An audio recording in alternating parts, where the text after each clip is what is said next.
I'd like to call up now Rabbi Prescott to share with us a dvar Torah. Rabbi Prescott is the Rosh Yeshiva of Machon Smicha, and although he's only been with Machon Smicha for a year now, has brought a tremendous dynamism and energy to the Talmidim's experience, learning halacha in whatever course they may be, and that goes both for advanced Talmidim, helping them, take the sugya to the next level, but also people who need more support to really engage them and support them. And I think I speak for everybody to give Rabbi Prescott a yasher koyach. So on that note, Rabbi Prescott.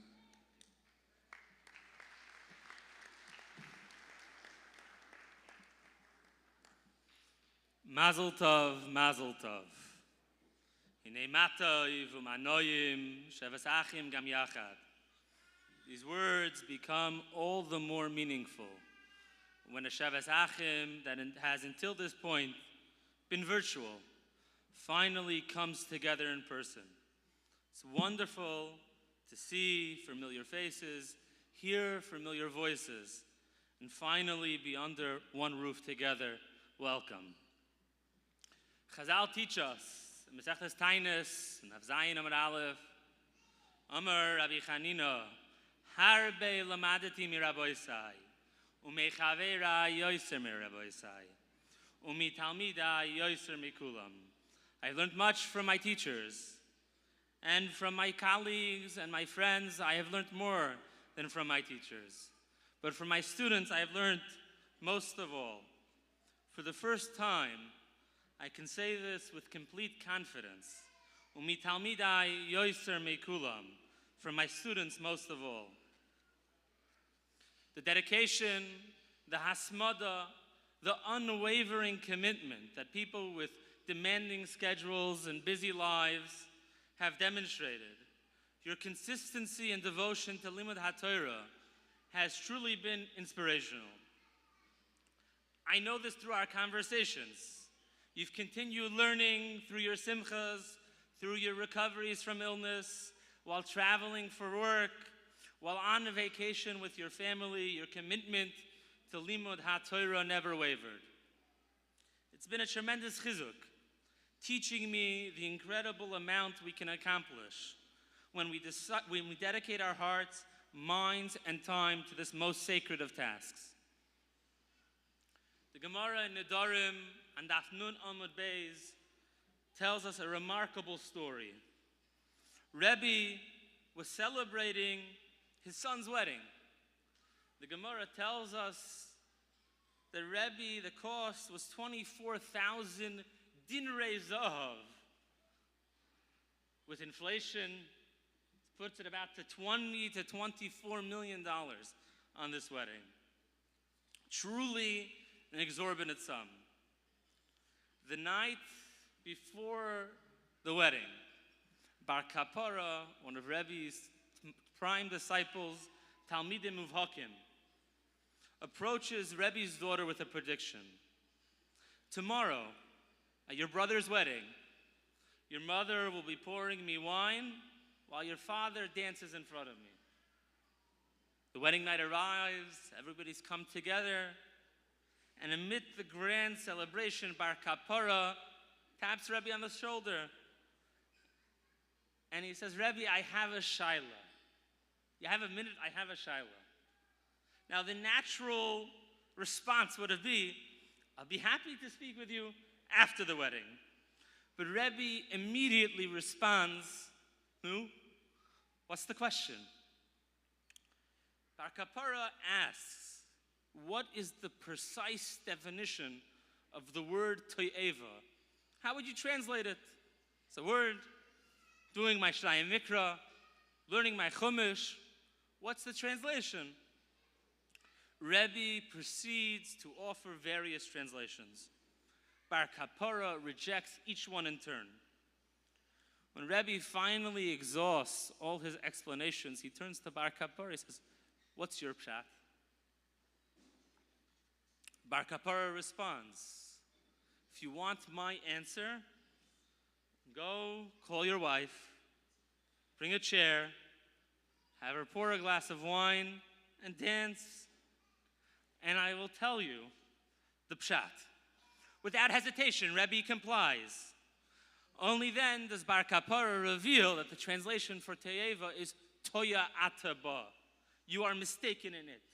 Someone that commits an act of Te'eva is fundamentally mistaken in their approach. Now, Bar Kapara wasn't finished. Middle of the second dance, he approaches Rebbe again. He says, Rebbe, how would you translate Tevel? Another word of the Torah. What's the translation for it? The same scenario unfolds. Rebbe offers numerous translations. Bar Kapara rejects each one. And again, demands that Rebbe dance while his wife serve him wine before revealing the pshat. This remarkable scene repeats itself 4 times. Each time, Bar Kapara prompting Rebbe with a question, demonstrating Rebbe's inability to answer it, and only acquiescing to his request. When his wife pours Bar Kapara a glass of wine, and Rebbe dances. The obvious question that the man's answering was, what was Bar Kapara thinking? What was Rebbe thinking? And perhaps most importantly, what was Rebbe's wife thinking? On the night of their son's wedding, couldn't Rebbe have simply said, I'll be glad to answer your questions after the Simcha? Couldn't his wife have suggested, let's enjoy the wedding, and I'll gladly assist with your learning afterwards? Yet, again and again throughout the course of their son's wedding, they accommodated Bar Kapara's seemingly outrageous and outlandish requests. What was Bar Kapara's intention? What was his kavanah? The answer, I believe, reveals a profound lesson. The entire Klal Yisrael was present at this wedding. Thousands attended. The Machon explains that at Rebbe's dual role as both the Rabban Shel Kol Bnei Yisrael, the author of the Mishnah, and the Nasi, the political leader, the Prince of Klal Yisrael, he was obligated to invite dignitaries and politicians from throughout the world to maintain favorable relationships with the broader community. This explains the Marsha, the enormous cost. Bar Kapara, a Talmud of Rebbe, was deeply concerned at the impression that this lavish and grand celebration would make. Attendees might conclude that what was Rebbe? Rebbe is simply a groiser gvir, a wealthy man, somebody that makes $20 million. That is who Rebbe is. That's what defines Rebbe. Bar Kapara wanted to demonstrate a different truth, a different reality to every guest present and the entire of Klal Yisrael, L'Doros. What truly defines Rabbeinu HaKadosh? Who is Rebbe? Rebbe is somebody that's willing to set aside his magnificent celebration, his $20 million wedding, in order to understand and connect to one more word of Torah. This is the lesson that resonates so powerfully with our gathering here tonight. Like Rebbe, you have shown that your true priority transcends all other commitments. Your devotion to learning, your consistency, your willingness to prioritize Torah regardless of circumstance. This is what defines who you are. Umitalmidai yoiser mekulam. Mazel tov, mazel tov.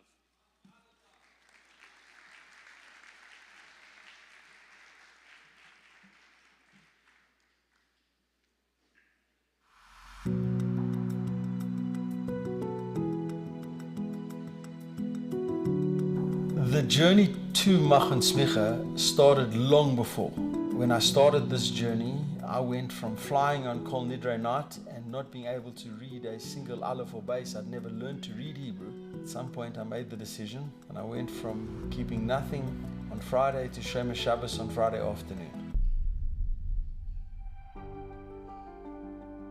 I was in first grade and I came home with these workbooks to write aleph base.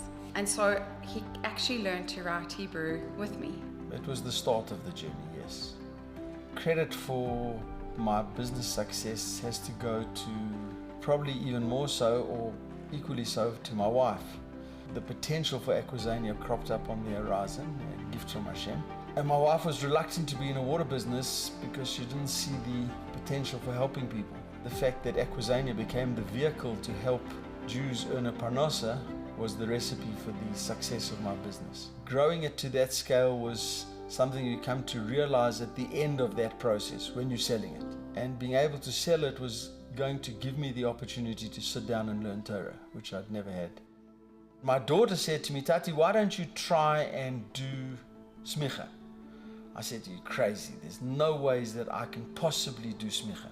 The Rebbe said that in every household someone should have Smicha. I was encouraged by that concept. And so I signed up.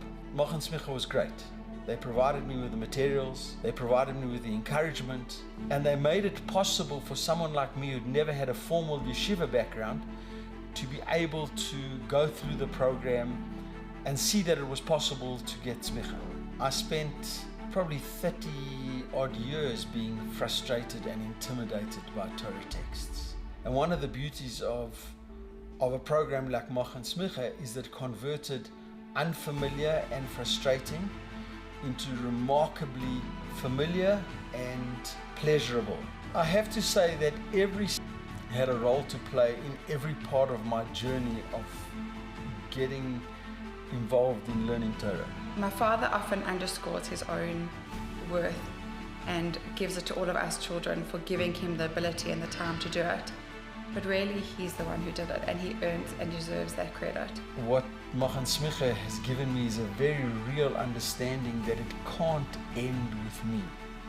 I have an obligation to give it to someone after me, and for him to give it to someone after him, etc. Because that's the continuity of what Machon Smicha represents. This continuity of the Messiah all the way from Moshe Rabbeinu at Har Sinai and continues ultimately until Mashiach, please God, should.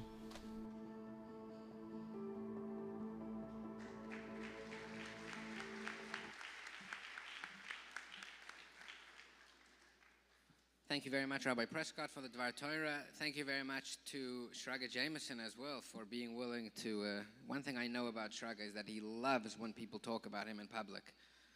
So I'll do that for another 10 minutes. Obviously, the most important people here are the Musmachim. So we saw one video of Shraga Jameson, but there are hundreds more. There's about 150 people with us here tonight who are finishing Smicha or Dayanos or one of the other programs here. There's about another 150 who are not here with us tonight, who are watching live. We have a very big contingency in Eretz Yisrael who is also, we're planning on coming in, and we're not able to come in. Rabbi Finkelstein, who many of you know, got stuck in Israel and he's not able to be here. So I want to showcase in some way the Musmachim. So I would like to call up 4 Musmachim to share with us briefly about their experiences in Machon Smicha. I'm not going to call up every single Musmach. So I will introduce the 4 of them. You can all come up, you can stand on the side of the stage, and then we'll do one after the other, and I don't have to speak in between. So first we'll hear from Dr. David Rebi, who is the Medical Director of Child and Adolescent Psychiatry at Joe DiMaggio Children's Hospital in Florida. Dr. Rebi actually suffered a pretty serious illness throughout the course of his Smicha and nevertheless persevered, and it's beautiful to see you here tonight together with your family, so Mazel Tov. We're also going to hear from Rabbi Yaakov Weingro, who is a non-profit consultant and attorney based out of Chicago. Yaakov is actually, I don't know if he knows this, but he's one of the oldest standing Talmidim of Machon Smicha. I think he started learning with us in 2019, and together with his Chavrusa, who's not here, Rabbi Mendel Shem Tov, have gone through, I think, Smicha, Chuppah V'Kiddushin, and Dayanos. So, well done to you. The third person is Yirmi Light, who lives in Arizona, and Yirmi is going, whether he knows it or not, is going to be representing the many father and son duos that we have in our Smicha program. Yirmi and his son Ari have both gone through the Smicha program. I never asked if they were learning together because I've learned that question can get very sticky very quickly. But there are many such duos. I see some of them here tonight, so that's really beautiful when we see a father and son learning together, and for that, Yasher Koyach. And finally, in case two lawyers weren't enough, we're going to hear from also Mr. Jeremy McGency, who's the senior partner at Burgle McGency LLP. Jeremy lives between Woodmere and Toronto. All right, so all four of you can come up. We will start. The order will be David Ruby, Yaakov Weingrow, Yirmi Light, and Jeremy McGency.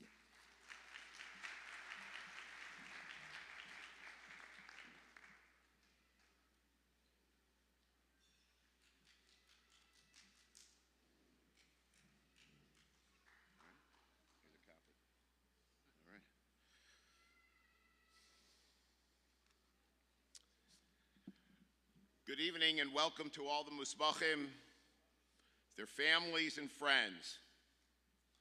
The Gemara in Maseches Sanhedrin, Daf 92a states, Amar Rav Sheshes, Kol ha'malame Torah ba'olam hazeh, zochel malamda lo'olam haba, shenemar u'marve gam hu yoreh.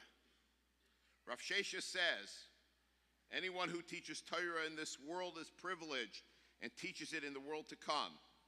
As it is stated, and he who satisfies abundantly umarveh shall be satisfied himself yoireh.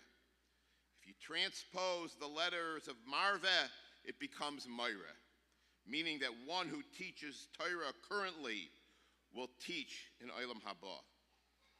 I would like to thank on behalf of myself, and I will go out on a limb and speak for everyone about our wonderful Rosh Yeshiva, Rabbi Prescott and Rabbi Kesselman, Talmidei Chachamim, and wonderful teachers.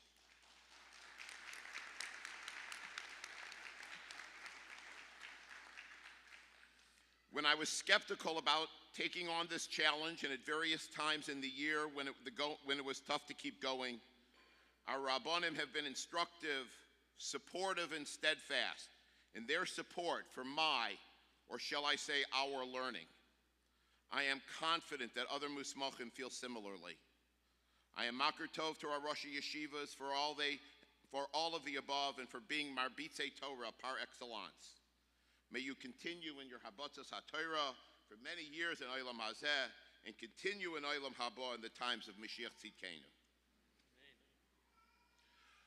I truly appreciate that my official first act as a rabbi is to deliver my first official sermon. So please settle in. However, if I do go too long, my children have agreed to sponsor Kiddush Club in the back. Shechiyanu v'kiyamanu v'giyanu l'zman hazeh. I would like to take a moment to thank Hashem for bringing me to this moment, a moment which I share with everyone in this room and with my family. My wife and I are blessed to welcome 3 of our 5 children and our wonderful and devoted in-law daughters and son. Dr. Yaakov and Devorah Ruby, Rabbi Shmuel and Atara Ruby, and Yocheved and Baruch Sturzer. We have 4 of our grandchildren here tonight, Shlomo, Mordechai, Elchanan, and baby Ahuva. I am transported tonight back to 1974, when I was a grandson at my Zadie's goodbye dinner in Milwaukee, Wisconsin. And in 1999, when I was the son at my parents' retirement dinner in Detroit. Midor Lador. V'arevno Adonai Eloheinu es divrei soroscha b'finu v'fiyah amcha beis Yisrael. V'niyah anachnu v'tzetzoenu v'tzetzoei tzetzoenu. V'tzetzoei amcha beis Yisrael kolanu yodei shemecha v'lamdei sorosecha lishma. May we and our descendants, and the descendants of our descendants, and the descendants of your people, the house of Israel, all be perceivers of your name and students of your Torah for its own sake.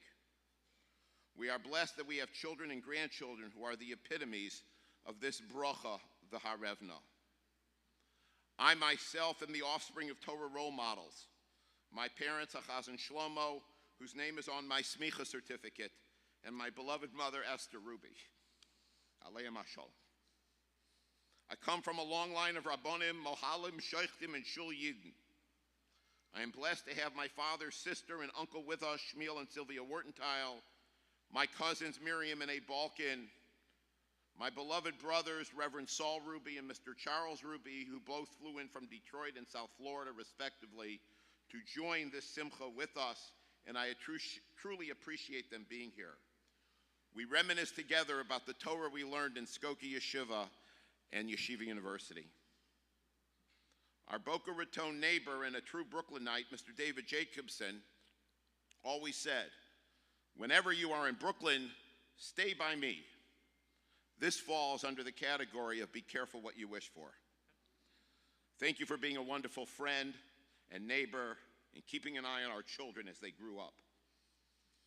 I believe that if I'm going to ask HaKadosh Baruch Hu and thank HaKadosh Baruch Hu, I need to be specific in what I am thanking him for.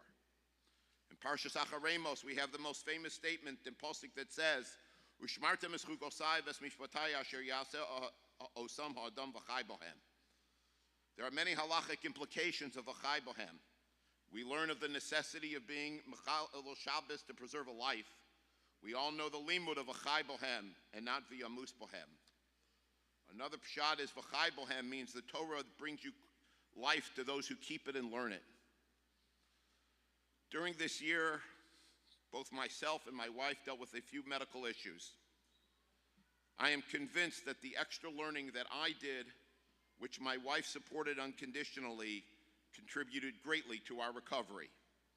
So thank you, Hashem, for watching over us, especially at this time of history of Klal Yisrael, when we need Hashem's guidance, support, and refuos. As a medical service announcement, gentlemen and ladies, please get your yearly blood work and all the tests that are necessary. It could save your life. Speaking of my wife, Sandra, Pirkei Avos describes in detail the Mesiras Nefesh that one does for Torah. I know that my children will agree that Ima's devotion to all of us and our learning and studying Torah is a great sacrifice. Her devotion to Torah and supporting my learning is 110%, if not more. Many weekends over the past year she spent on her own to take care of stuff that needed to get done and to make so I can make progress in my learning. I truly share this accomplishment with her, and this Smicha belongs to both of us. Thank you, Rebbe and Rebi, for all the love and support for this and all my other learning projects, and the entire family's progress in learning Torah. You are an Eishes Chayil and a wonderful Ima.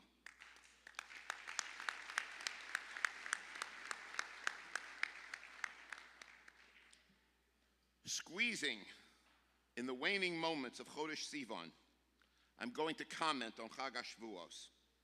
I thank Rabbi Gamliel Rabinovich and on his Sefer on Shavuos for his insights. As you know, it is important to prepare for upcoming Yomim Tovim. Chodesh Elul for Rosh Hashanah, Aser Shemei Tshuva for Yom Kippur, Shloshim Yom Lifnei HaChag for Pesach. However, we should note that Shavuos, the smallest and least ritual-filled Yontif, has the longest preparation time, an entire 49 days, Sheva Shabsos Temimos Tieno. Kabbalas HaTorah demands and requires an extensive preparation. It is brought down that the Maggid of Mezrich was more fearful of Shavuos than Rosh Hashanah and Yom Kippur, because Shavuos is the Rosh Hashanah of Ruchnias. The plan for our learning, our connection to HaKadosh Baruch Hu, our commitment and kavonas and davening, etc., is decided on Shavuos. The Kedushas Levi says that the day of Shavuos is the wedding day between Klal Yisrael and HaKadosh Baruch Hu. He makes the point that just as our averos are forgiven on the day of our wedding, so too on Shavuos. Siman Matan Torah Seinu, Matan in the present sense, meaning the Torah is consistently and constantly being given. When Rabbi Kesselman asked me to speak, to which I am truly honored, I asked him for a profile of the Musmachim. It is clear that we are a diverse group from all walks of life, retired and working men, and even yeshiva bachrim. Hashkafa knows no bounds in Machon Smicha. A fellow Musmach is a lawyer who also reported, as I did, he may be the one speaking next, that he too is used to studying, taking quizzes and tests, and the promise of a diploma is very motivating. Last year at this time, in the shadow of Shavuos of 5784, we all decided on Rosh Hashanah last year of Ruchnius that we will undertake a limud of Smicha and all the halachos and the Shulchan Aruch and take quizzes and tests and spend many hours steiging. It was decided last year on the Rosh Hashanah of Ruchnius that we will gather together with all our diversity under the flag of Torah with the support of our loved ones and our fellow Jewish brothers with our Rabbonim and all the resources at our disposal. Even as we celebrate this tremendous accomplishment, I could speak for myself and wonder what lies ahead in the upcoming year for Ruchnius. At the risk of too much information, unbeknownst to me, my choice of my Machon Smicha password, pardon my psychiatric term, unconsciously reflected the decision and inspiration of last year's commitment to learning. I share it because it's too obvious. My password is Shavuos 5784. It is my bracha and great simcha that we all renew our commitment to Limud HaTorah in concrete accomplishments this coming year and for years to come. I hope and pray that there will be shalom and strength from HaKadosh Baruch Hu for all of us, our Achenu Kol Beis Yisrael, Yasher Koyach, and Mazel Tov to all of us.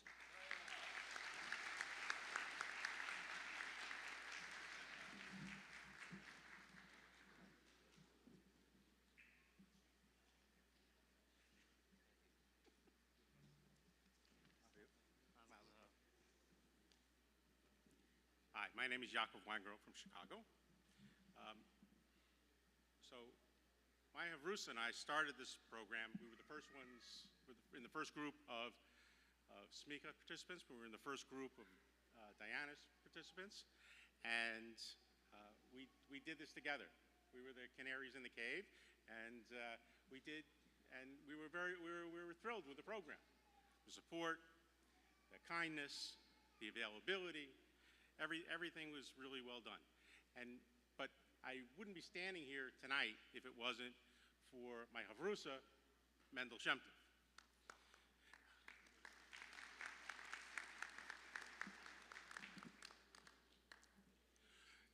We've been learning together for 12 years. We've learned Hasidus, we've learned Halacha, we've learned Rambam, and having a Havrusa where you we're having a Havrusa where you have a Kaviyas every day is a tremendous, tremendous motivation. Of course, you need to have flexibility, you need to have patience, but it pushed both of us to show up every single day and to be present and focused because we each wanted to be there for each other. So I'd like to encourage everybody here to take this on. If you just got Smicha, go for Diana's. If you watched one of your family members do this, go ahead and do it yourself. There's no better way to do it than with a Havrusa. And there's no excuses. The Rebbe spoke many times about having a Havrusa in different igros, responding to Bachrim who said, I'm having headaches, I can't really learn. He said, the eighth is to have a Havrusa. No patience, I can't get myself to do it, I'm not sure I'm going to show up. He said, learn with a Havrusa. Having Kaviyas with a Chaver will get you to show up. And Torah is acquired with friends. So, really, everybody here is capable of doing this. And somebody mentioned learning and giving tribute to their wife. And I have to thank my wife and my family for being so flexible and for being so supportive. But you can actually, I don't want to throw you off here, but the women can learn this too. I don't know if Rabbi Kesselman will sign you up or take your money, but you can learn this too. It's relevant. We're talking about the laws of Shabbos, Kashrus, etc. for Smicha. the point is not to get Smicha. I mean, the Rebbe wanted one person in every household to have Smicha. But to learn, everybody should learn. The Rebbe encouraged women to learn constantly. And I can tell you, as a husband whose wife learns Rambam, I mean Rambam Mishnah Torah, not one of the other forms, how geschmack it is to have a wife who you can discuss Torah with. It's wonderful. And so, it's a different aspect of our relationship. So I would encourage not just the men here, but the women to, whether officially or unofficially, to join this program and sit and with these materials with your spouse, with your son, with whoever's participating, and go through this yourselves. You can do this too, and you can learn it, and then you can correct your husband just like you do with everything else.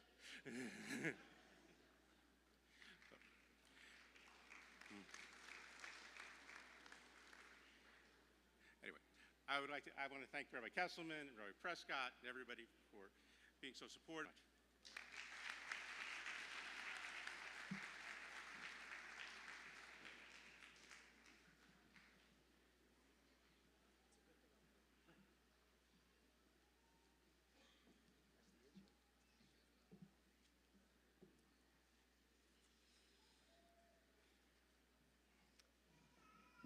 Well, I understand the newly minted rabbi coming after me is also named Jeremy, and since we can't have two Jeremys in a row, hi, I'm Yermi.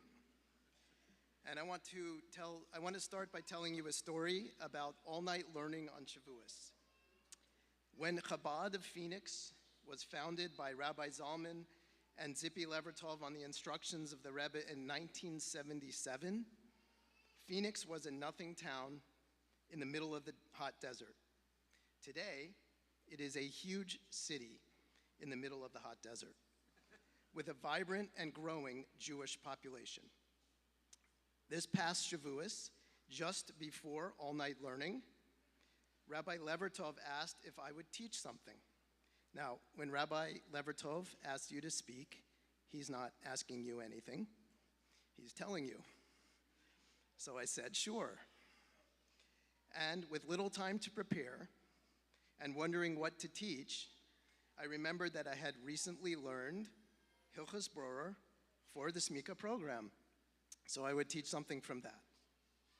I decided to focus on the non-food related aspects of Borer because I found those very interesting, and among them was this. The majority of poskim, including Chazon Ish, etc., all rule that Borer does apply to Sfarim.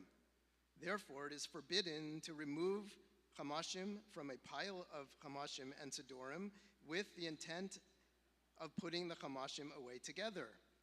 If the sforim are on top of each other and all over the table and mixed up, then they are certainly considered teruvis. It immediately became apparent that this was a huge mistake, because immediately everyone listening decided that they did not need to put away their sfarim on Shabbos anymore. Until Rabbi Levertov actually had to stand up and tell everyone that yes, it's okay to put away the sfarim because we need the tables for other things. What was the point of that story? It's this.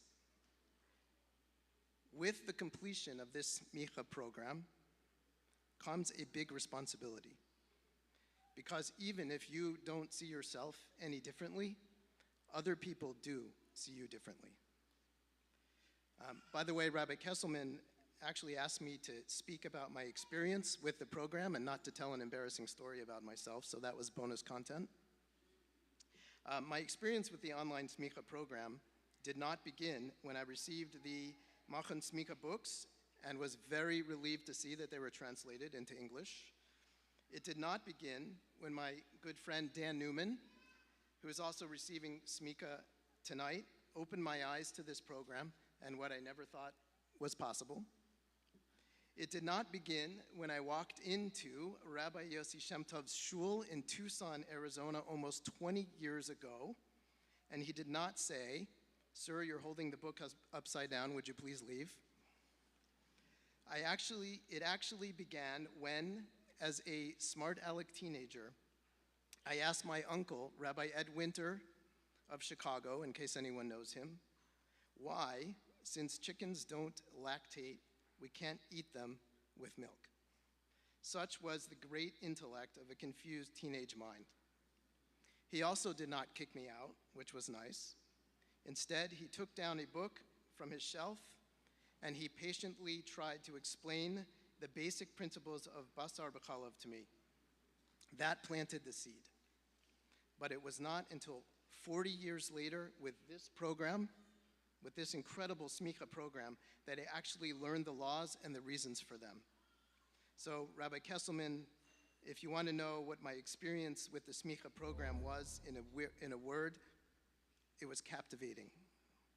I would finish my work for the day. I'm a partner at a law firm, so it was typically late at night. And I would put on a shir, or I would mark up my book, and I would get completely lost in it. It was all so fundamentally interesting and relevant and challenging.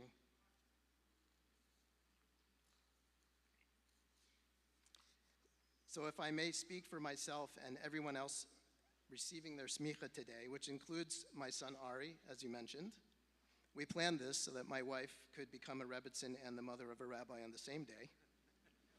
Thank you to everyone at Online Machon for building this program, for making it accessible to all of us at all different stages of life, and for helping us get through it, even though it was at times very challenging. And as illustrated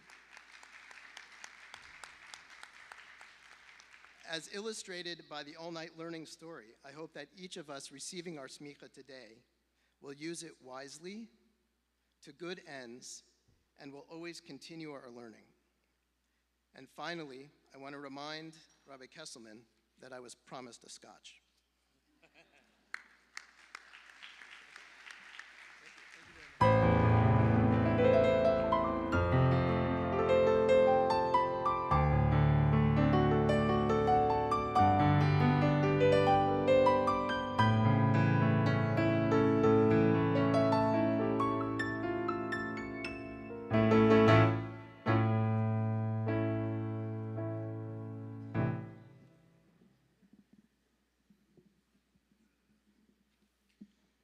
Yeshus, Rabbi Kesselman, Rabbi Prescott, Rabbanin Chashuvim, family, friends, and Acharon Chaviv, fellow Musmachim.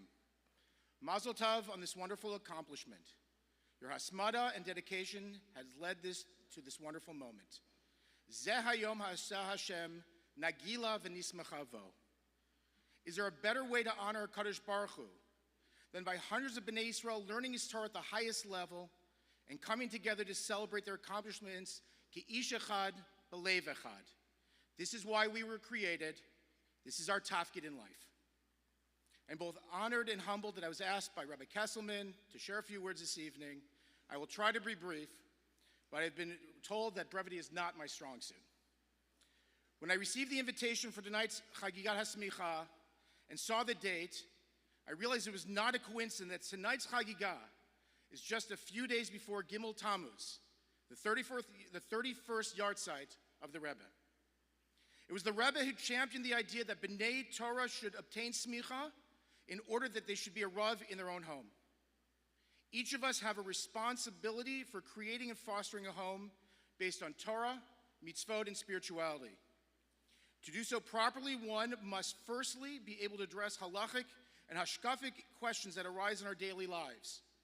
This requires a breadth of knowledge of various aspects of Torah, which only comes with continuous learning from true Talmidei Chachamim. There's a second aspect of our responsibility, and that is to set an example for our children as how to be B'nai and B'not Torah.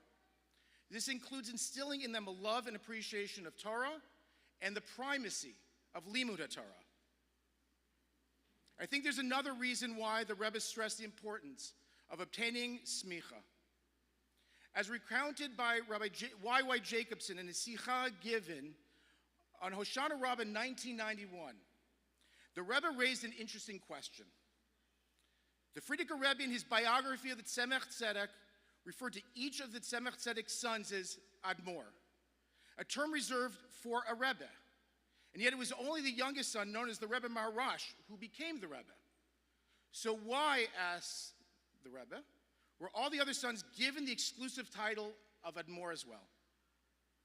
The Rebbe went on to answer, there comes a point in history where everyone is opening to becoming a Rebbe, because each of us contain within us a spark of the Mashiach. Rabbi Jacobson believes that the Rebbe said this in order to empower our generation.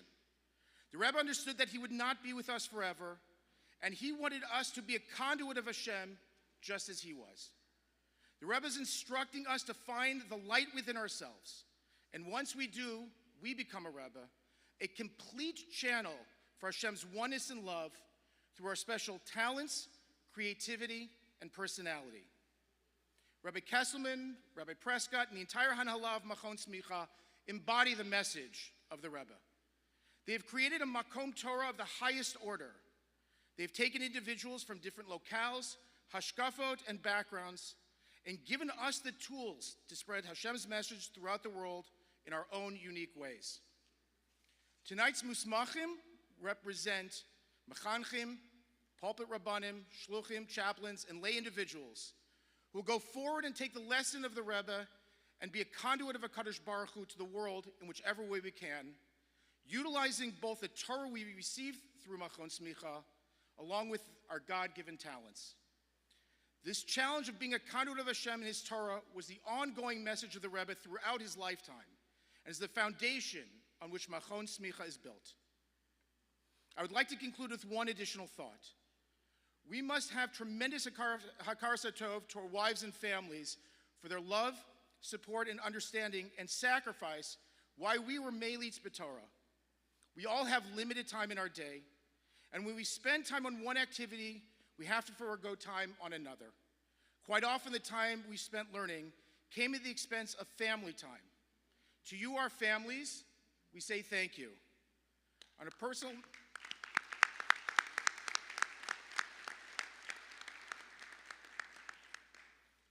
note, I want to thank my wife, our children and grandchildren who are both here, in camp, and in Eretz Yisrael, along with my in-laws and my sister and my brother-in-law who were able to come.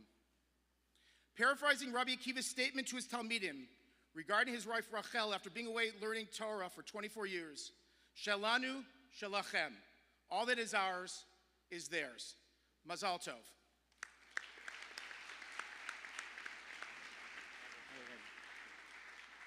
I've been asked to everyone to direct their attention to the screen. Thank you. When we set out to create our translated and explained Shulchan Aruch, from the outset, we're already thinking about the Talmud. What's going to be the best way to present this material such that the Talmud is able to understand it, to grasp it, and to learn it on their own? We developed a curriculum which would go through every sugya in halacha from the sources down to the bottom line psak. Instead of reading Shulchan Aruch, when you study Machon Smicha study guide, you get to see how halacha develops. You get to see the evolution of halacha.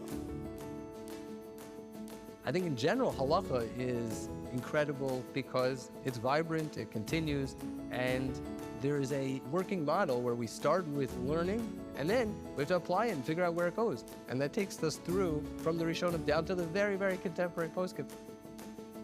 The goal of the Machon Smicha that I find unique and wonderful is that it opens the door for the learner to enter this base medrash and to converse with the Rishonim, the Achronim, and figure it out themselves. The English is broken up into 4 parts. The first part is the introduction. That contains any relevant background information or concept that is going to be talked about in the Shulchan Aruch. The second section is the translation of the Shulchan Aruch.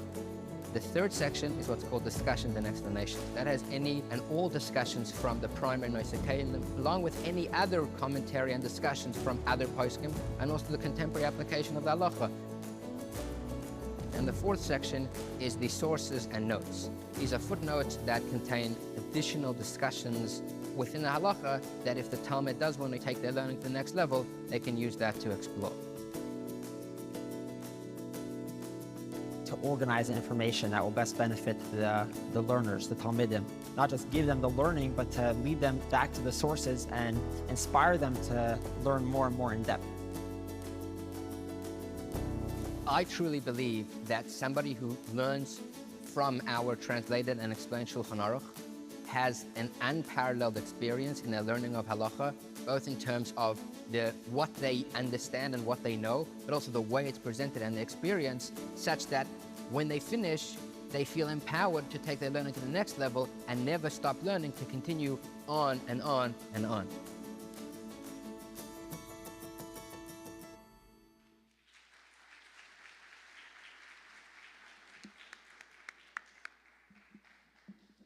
I want to show everybody something.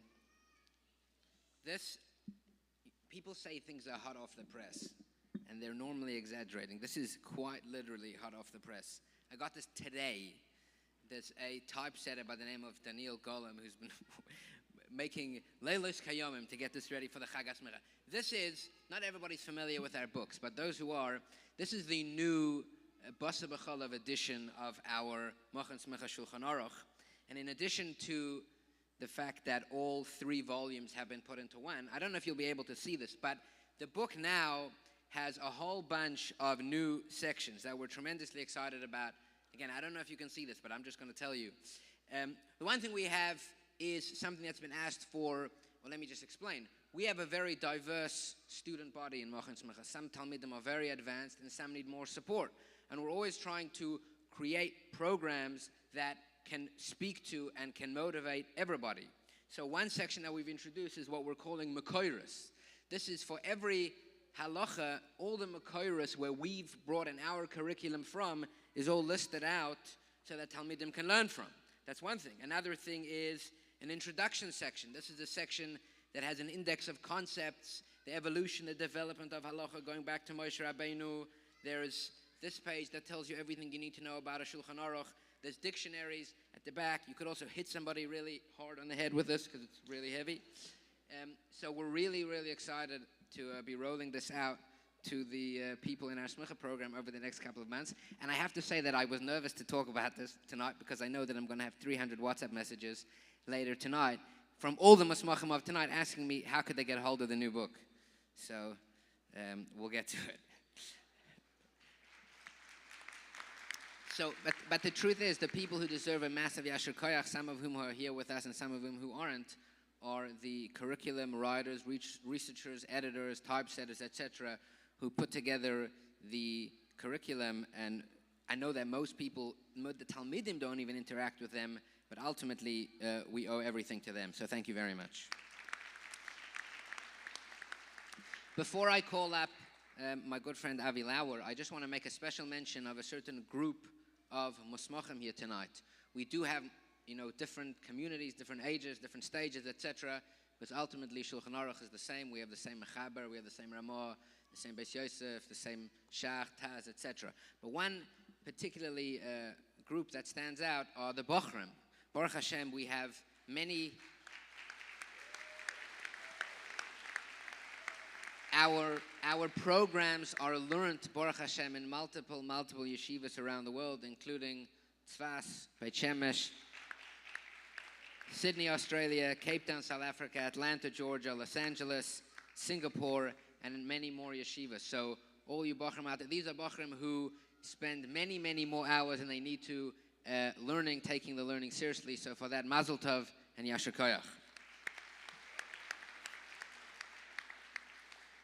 All right, I want to call up now somebody who has been learning in Machon Smicha for a couple of years, and I'm almost sad that it seems like it's coming to an end because we've become great friends over the past couple of years. This is Avi Lauer. Avi is the Vice President and General Counsel at Yeshiva University, somebody who wears many hats and somebody who's tremendously busy advocating for Klal Yisrael and very important causes. And nevertheless, over the past couple of years, Avi, together with his brother Simi also, and now two brother-in-laws and friends, and he's really, I owe him some commission for sending so many people to Machon Smicha.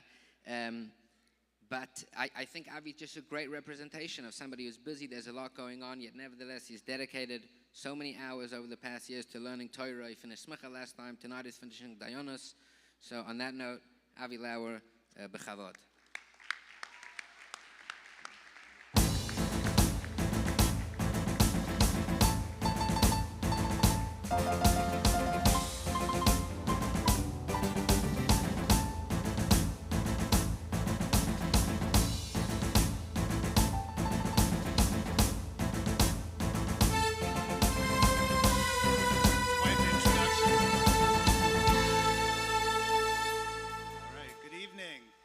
So before I begin, I really feel like we have to give tremendous hakaras hatov to Rabbi Kesselman.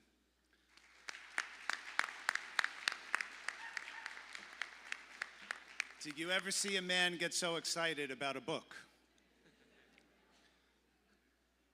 So good evening and mazel tov musmachim. My name is Avi Lauer, and I'm addicted to Machon Smicha. It started innocently. I was attending weekly shiurim, learning daf yomi, but I wanted more. Something more tangible, a sense of accomplishment. I was looking for something else. I found a website with a Smicha program that looked amazing. Professional, well-run, high level. I told my brother Simi about it. Our father, Olav Shalom, was a rabbi, and he and I had always talked about getting Smicha together. Without hesitation, Simi said, yes, let's do it. At first, it was something I did here and there. A shir here, a halacha there. It felt fun. Then came the WhatsApp chats, the Mar Makomos, the late nights trying to keep up with that study calendar, reading study guides on Shabbos afternoons, and of course, the voice notes from Rabbi Kesselman, somehow both calming and panic-inducing. I was staying up late at night to do basar v'chalav, not to eat it, chas v'shalom, to understand it. And it got worse. I'd be in the car with my wife on the way to a wedding, and I'd quietly put a shir on. My wife would notice I wasn't paying attention to her. And one time she said, "You're not really listening to me, are you?" So I panicked. I shut the shir off very quickly. I said, "Of course I'm listening to you. You said something about accidentally dropping something in a milchik pot, right?" So without missing a beat, she responded, "It's batal b'shishim, sort of like your attention span." At my Yora Chag Hasmicha in 2023, my family sat proudly with all of you, not realizing how far this addiction had gone and how far I had sunk. That night, I came home and I quietly snuck upstairs to my office. My wife thought I was placing my newly framed Smicha on the bookshelf. It was much worse than she imagined. I was actually already signing up for Yadin Yadin. That's the deep end of Machon Smicha. When I called Simi to tell him we were continuing our learning, he didn't flinch. You see, he was addicted too. So, yes, I'm addicted to Machon Smicha. But honestly, what better addiction could there be than quality limud Torah taught with clarity, thoughtfulness, and purpose? This program is truly incredible. Yes, it's a commitment. Yes, it's a lot of work. But the sense of accomplishment and the depth of knowledge and professionalism is second to none.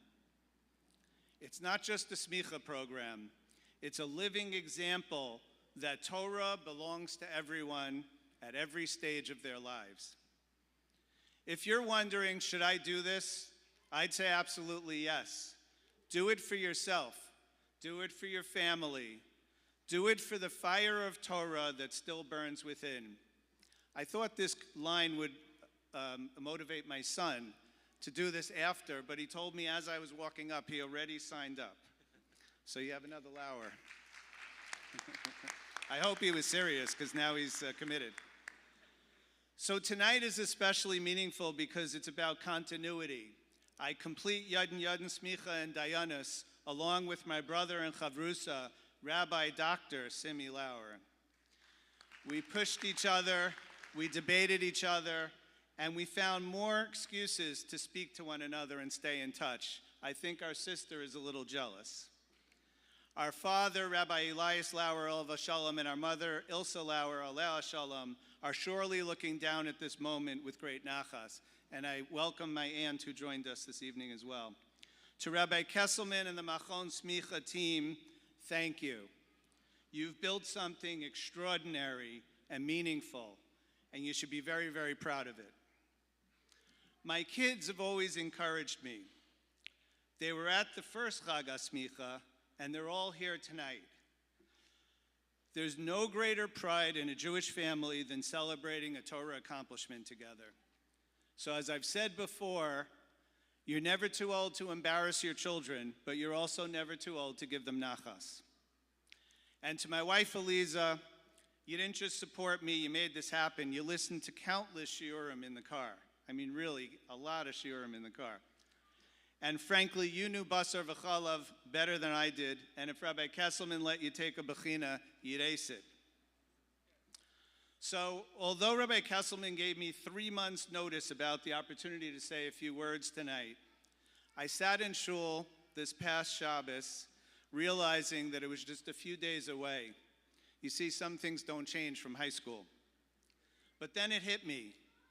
Rav Soloveitchik, in his commentary on this past week's Parsha, Shlach, reflects on the mitzvah of Psil Techeles, the blue thread amongst the white tzitzis. He explains this striking visual isn't just aesthetics. It reflects 2 dimensions of our religious lives. White represents clarity, the rational, the self-evident. It's what we understand. It's neat, ordered, manageable, just the way I like it. Ask my kids. Techeles, however, is something entirely different. The Gemara in Sota teaches that Techeles resembles the sea resembles the sky, which resembles the Kisei HaKavod, the divine throne. In other words, Techeles points us towards what is vast, distant, and beyond human comprehension. The Rav says life includes both of these aspects. We have moments of white when things are clear, but we also have moments of Techeles when we're confused, uncertain, and in pain. And both are part of our Avodas Hashem. Emunah pushes us to stay rooted in the white, to trust, to learn, to keep walking with Hashem. Techeles teaches us life isn't just about standing on solid ground.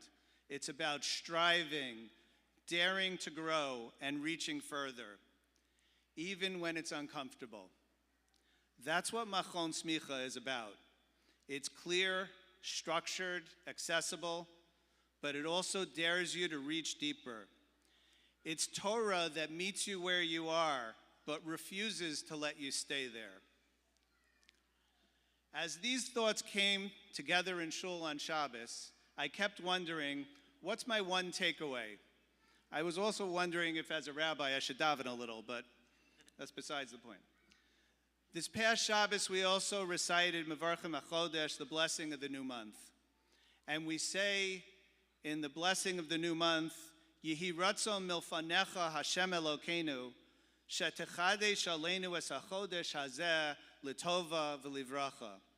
V'siten Lanu Chayim Aruchim, Chayim Shel Shalom, Chayim Shel Tova, Chayim Shel Bracha, Chayim Shel Parnasa. May it be your will, Hashem, that you renew us this month for the good and with blessing, and you should give us long life, a life of peace, a life of goodness, a life of blessing, and a life of livelihood. Oddly, at the end of that prayer, there's another request.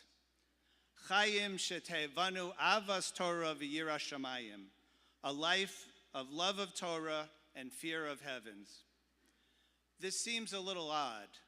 Why wouldn't we ask God for a life of Torah and fear of heaven first?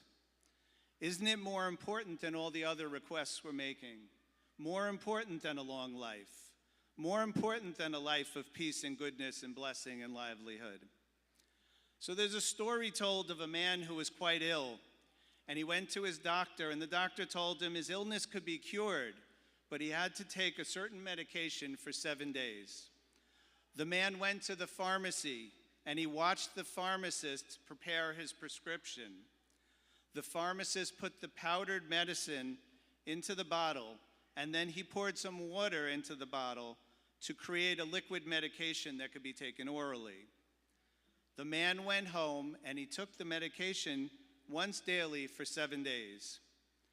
Still feeling ill, the man returned to the doctor. The doctor was puzzled. So he asked the man, "Show me the bottle of medication that you received from the pharmacist." And the doctor took the bottle and observed a muddy substance at the bottom of the bottle with clear instructions on the label of the bottle, "Shake before use." The doctor explained to the man that he didn't follow the instructions on the bottle, and he failed to mix the medication.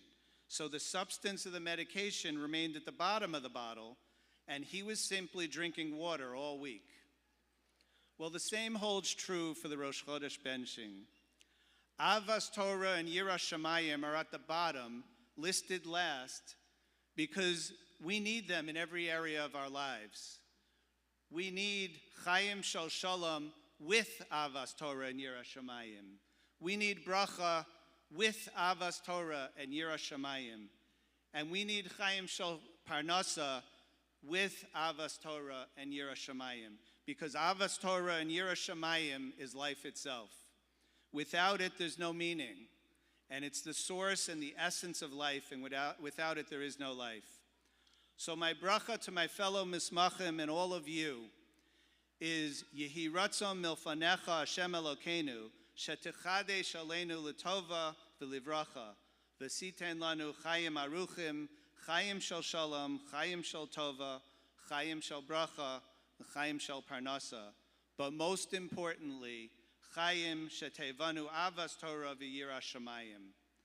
Avas Torah and Yiras Shamayim should fill every aspect of our lives, bringing with it bracha and hatzlacha, good health, nachas and simcha.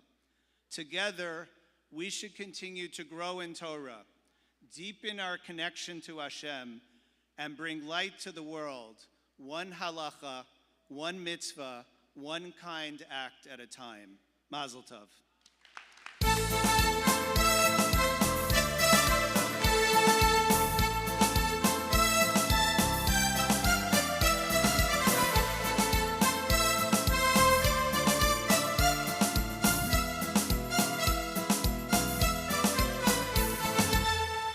All right, just before we move to the moment we've all been waiting for, the certificate ceremony part of the evening, Achron Chaviv, I want to call up one of the Rabbonim who, behind Machon Smicha, obviously we could do nothing without the Rabbonim who signed the certificate, to on the Vad HaMasmichim. But just before I do, I also want to give one very important thank you to Rabbi Nehemiah Garevich, who is with us here tonight.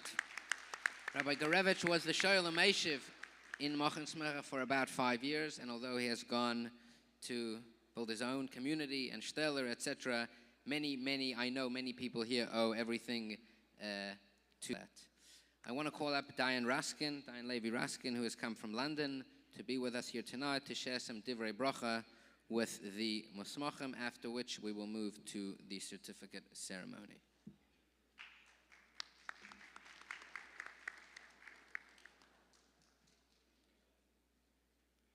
Good evening, all. I'm truly, truly impressed by what we've seen tonight. I saw a little bit of a taste before Rabbi Prescott showed me on the program, but really it is halavai 45 years ago we would have had this kind of support when we were learning for Smicha, etc. I'd like to say the following. The Rambam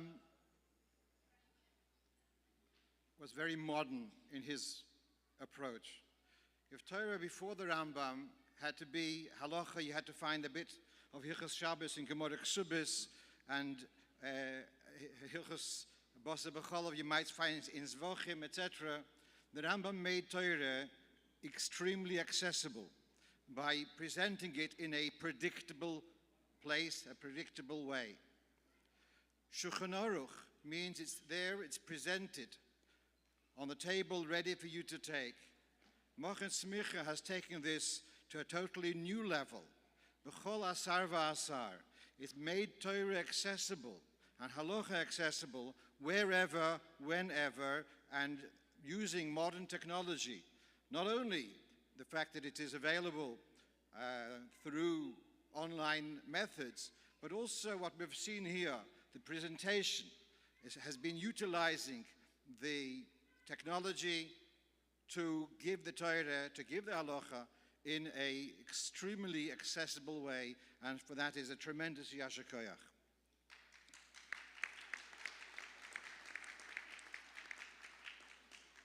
Yeshaya Hanovi tells us about a time when someone will say to his chaver, Simlo lecho, kotzin tihi yalonu. You have the garment, you have the gown, be for us a captain. Talking about the attitude of others towards someone who has majored in Torah. Curiously, similar lecha, you have the gown. In graduation ceremonies in other academies, they will put on a gown, they will put on a mortarboard.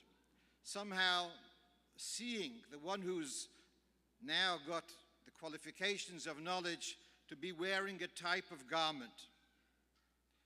Rabbonos. The word Rabbonos means greater than. It means leadership. Klal Yisrael are desperate for leadership. From my experience, I'm sure any other of people are in this generation are looking for someone to mentor them, to give them guidance, to give them support. Where do they turn to? They turn to the people who learned Basa B'Cholov. They learned Melicha. It doesn't matter. In their mind, someone who is qualified in Torah is a source of guidance and inspiration. So which I want to say to the following. Amongst the Musmachim tonight, some of you are possibly looking into career of Rabbonos. Some of you are probably going to think, I'm going to remain a balabos with my current garment. It doesn't matter. As was mentioned by one of the speakers this evening, in the eyes of other people, you have been qualified as, with your Smicha, they will see you as a source of guidance and inspiration. Last week's Sedre, we finished off with Parashas Tzitzis, as mentioned before. And there is a halacha in Hilchos Tzitzis. I don't want to wax too eloquently about this, but there is a din of al hakonof v'loi tachas hakonof, which means that the tzitzis have to be suspended from the talus in a way that they're not right at the bottom, hanging straight down. They have to be hanging by the side, and they are, there's a lashon also in the Gemara Menachos, Maka al hakeren, al hakonof v'loi tachas hakonof, which from this point I want to take out two messages.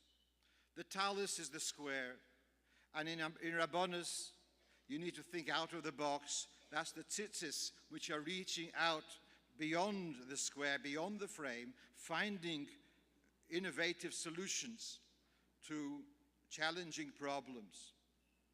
Together with out of the box, it has to be, the tzitzis has to be al hakonof, not tachas hakonof, not going away from the box, but developing along with your attachment with the box, with the Torah. The second point, a Sicha which we learned just this past Shavuos, when Moshe Rabbeinu comes down from Har Sinai. So we have the emphasis of Chazal, Loi pono la'asokov, Elo min hohor el ha'om. He goes down from the mountain and he goes straight to shepherding his flock. What do you think Moshe Rabbeinu's asokov? What would he have wanted to go and deal with? Did he want to go and check his email? Did he want to go and make sure his investments were running well? What asokov Moshe Rabbeinu could have gone into his boidus, gone into his own room, in his own tent, and thought about Gadlos Habayit. He had this amazing experience of being at Har Sinai, receiving the Torah. He could have devoted that time for introspection. Moshe Rabbeinu knew that he was not brought up to Har Sinai just for himself. He was brought there to be a manhig for Klal Yisrael, min ha'or el ha'om. His privilege is in order to share and to inspire. And therefore, this is my message to the Musmachim. Take your qualifications. See this as I had a discussion with a Bacher. Does it mean knowledge is power? Knowledge means you have the ability to influence. Influences are now very, very much in the vogue. Being knowledgeable means, by Shver Alav Shalom, Nachman Sudak, he would say, means not rebuke, it means convince, bring them over. So with your qualification, with the respect you have earned with this, use this to have a positive influence.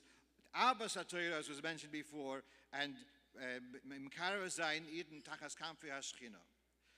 Yasher Koyach to Harav Kesselman, to Harav Prescott, and to all those who are, we can see behind the scenes, the tremendous Talmidei Chachamim, but using those skills to bring Mir HaHor El Ha'om, and maybe Bizoiche Bekar of Mamish, to sit by the Shulchan Aruch, with the Sudas, with the Sheir HaBor, and with the Lev Yoson, with Moshiach Tzidkeinu, B'meher of Yomeinu Mamish.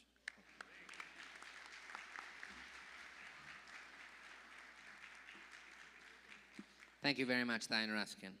All right, the moment we've all been waiting for has arrived. Actually, before we do that, I have about a 20-minute speech that I still want to give. No, I just want to give a few thank yous.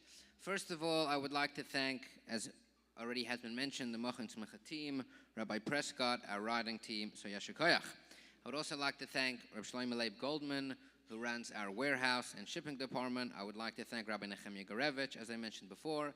I would like to thank Mendel Rosenfeld and Swiss Events Productions for putting on this event. I would also like to give a massive shout out to Rivki Lieberman and Hindi Radchik of Motif Studio, who did the branding and the gorgeous design for the event tonight. Also Mendel Deitch, who is on the music, and anybody else who is involved. I also want to finally give a thank you to, actually second last thank you, is to all those who flew in. I know there's over 100 people who flew in for this event tonight, whether it's from Australia, South Africa, Eretz Yisrael, who wanted to come in, even though some people seemed like they managed to sneak in. So Yasher Koyach for flying in. I also would be remiss if I didn't thank my own wife, Mushka. It's actually our anniversary tonight. So thank you for everything that you do.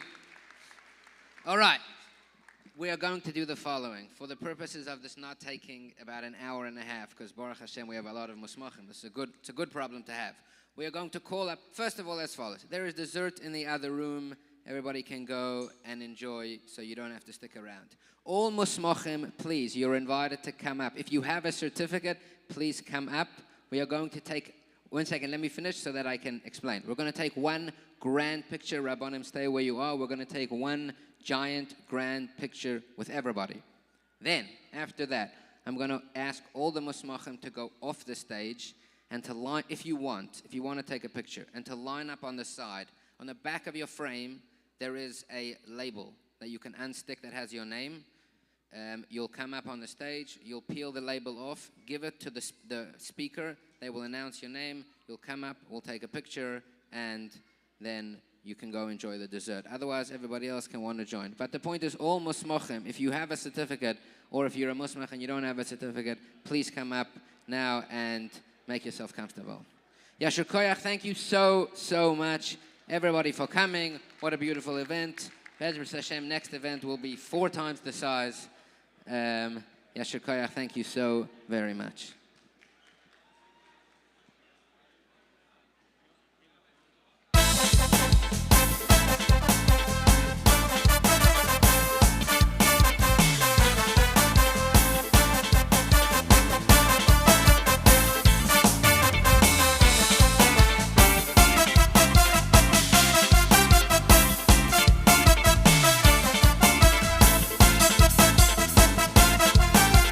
Almost welcome, please come up and get in the picture.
All right, everybody come on stage. There's still a lot more space on stage. We're going to have to squish.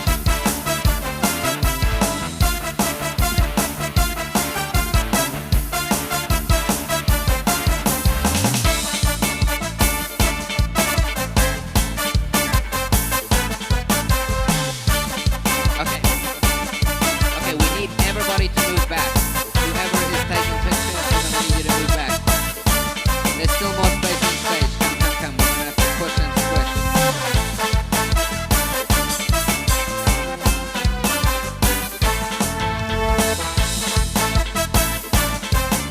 Alright, we still need everybody to move back. We need you to move back. I apologize.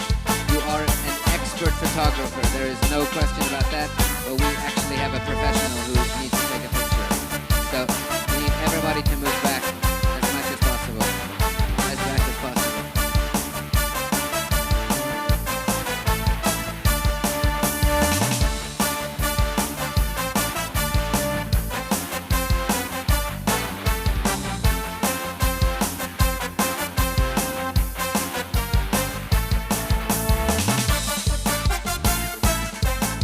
All right, everybody push in as much as you can.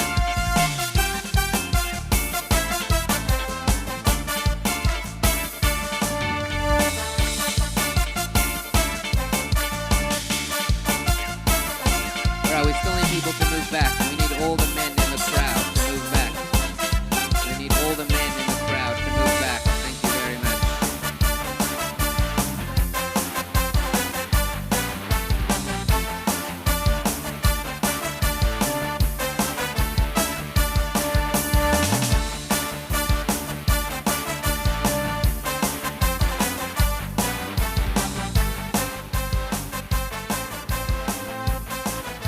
Okay, everybody, we're going to do a picture now. Everybody look at the photographer. Don't look at your father, mother, sister, brother, husband, wife. And we need everybody to move back more also. Thank you very much.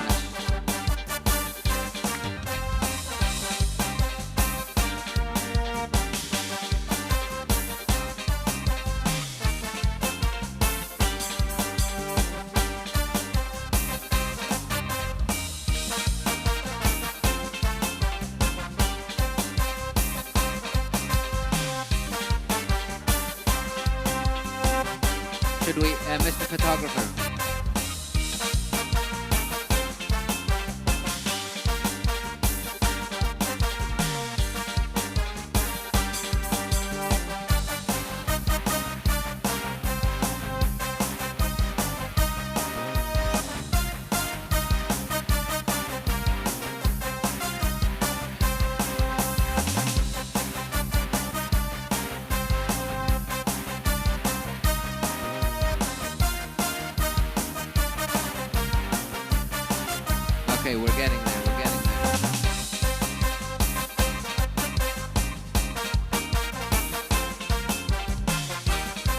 How we doing?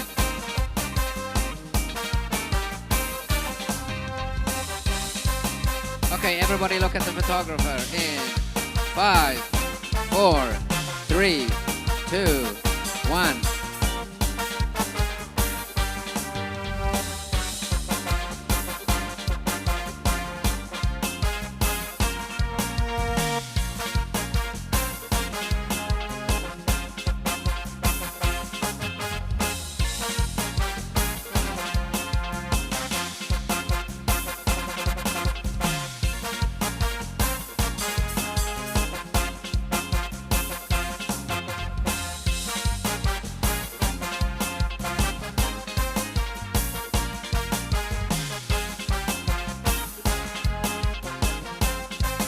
Keep looking.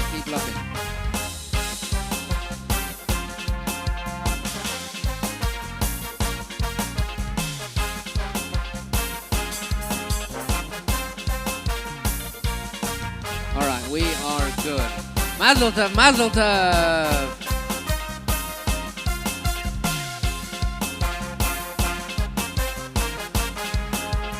All right, if you do want to take a picture with, I'm going to ask you to go off the stage.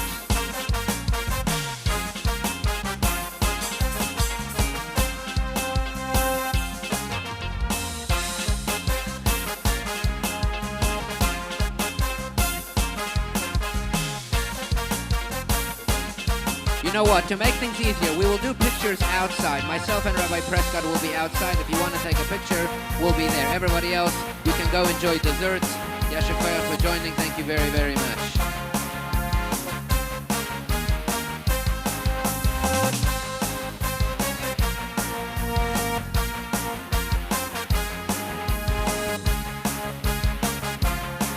Once again, myself and Rabbi Prescott will be outside in front of that big blue banner. If anybody wants to take a picture, we will be there all night.